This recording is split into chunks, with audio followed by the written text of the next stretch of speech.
દિલ્હીની કોર્ટે વર્ષ 2019માં સગીરા પર દુષ્કર્મ અને હત્યા કેસમાં આરોપી પુરુષને મૃત્યુદંડની સજા ફટકારી હોવાનું સામે આવ્યું છે. કોર્ટે આરોપીને સમાજ માટે જોખમ ગણાવતા કહ્યું કે આ અપરાધ રેરેસ્ટ ઓફ રેર કેટેગરીમાં આવે છે. એડિશનલ સેશન્સ જજ બબીતા પુનિયાએ આરોપીના પિતા રામ સરનને પણ આજીવન કેદની સજા ફટકારી છે.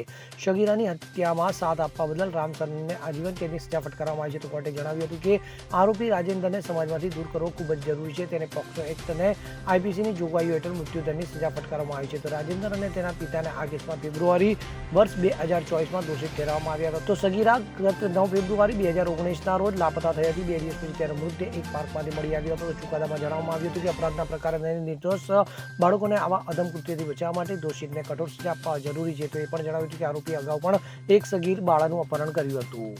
Bureau report CN24 news. હવે જુઓ દેશ દુનિયાની તમામ ખબરો તમારી આંગળીના ટેરવે. ઉઠાવો મોબાઈલ અને Google Play Store પરથી ડાઉનલોડ કરો અમારી CN24 ન્યૂઝ મોબાઈલ એપ.